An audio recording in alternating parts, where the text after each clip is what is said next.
అంత భ్రాంతియేనా జీవితాన వెలుగింతేనా.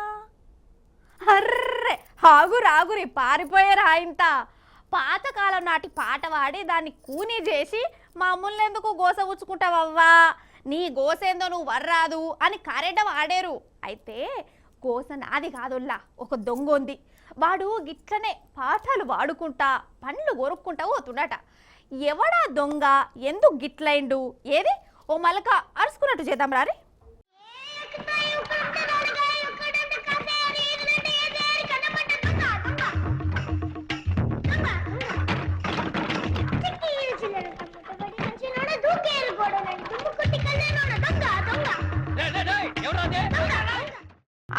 ఈ మహానుభావుడేనొల్లా విషాద గీతాలు వాడుకుంటా ముఖం మార్చుకున్నది. ఎందుకో ఈ పాటికే సమజయి ఉంటది. వీడు కొమరంభీం ఆసిఫాబాద్ జిల్లా దొంగోడు. దహేగాంలో ఉన్న తెలంగాణ గ్రామీణ బ్యాంకుల అర్ధరాత్రి వీని పుణ్యపాదం పెట్టిండు. పెద్ద రాడు పట్టుకొని బ్యాంక్ అంతా తిరిగిండు. కానీ వీని గాచారనుకున్న వాడెత్తు ఒక్క రూపాయి కూడా దొరకలేదోలా. ఇటు తిరిగిండు అటు తిరిగిండు, ఒక తిప్పల పడ్డా. కమస్కం పేపర్ల కింద నన్ను ఒక 10 రూపాయల నోటు దొరకదని దేవులాడిండు. కానీ వీడు దొంగతనానికి వచ్చిన ముహూర్తం మంచిగా లేదో, లేకుంటే ఈ బ్యాంకోలే తాళం మంచిగా వేయకుండా పైసలు దొరకకుండా బందవసగా దాచిపెట్టిరో కానీ మొత్తానికి ఆశ నిరాశేనా అనుకుంటే దొంగోడు వచ్చిన తొవ్వలనే వాపస్ మారిండోలా. అనవసరంగా నిద్ర ఖరాబ్ చేసుకుంటే కదరా నా టైం ఖరాబ్ అయిపోయే అని ఎంత రంది పెట్టుకున్నాడో వీడు కదా. ఇక వీని చిత్రకథలు వీని తండ్లాట అంతా సీసీటీవీలో మంచిగా పడ్డది.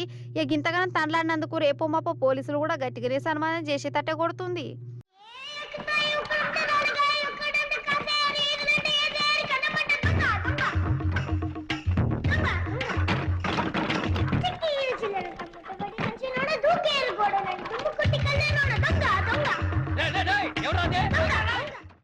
సరే దొంగోడంటే యాదకొచ్చింది. దహేగాం నుంచి భయంసా దిక్కు పోదాం రారి. ఇగో ఈడ బండి మీద ఉన్నారు చూడు, వీళ్ళు దేడు దిమాగు దొంగలు. ఎవరన్నా ఆడోళ్ళు రోడ్డు మీద నడుచుకుంటే పోతే చాలు షైన్లు గుంచి గాయపడిపోతారు. ఇట్లనే పాపం ఈ అక్క మెడలో ఉన్న గొలుసును మాయం చేసిరోళ్ళ వీళ్ళ దౌడల దగ్గర వాడ. ఇక ఇట్లా మోపైరోళ్ళ దొంగలు. అసలు రోడ్డు మీద ఉన్నోళ్ళు ఎవడు మంచోడో ఎవడు కంతిరోడో ఎవడు దొంగోడో ఏం అర్థం కాకుండానే అవుతుంది పట్టు.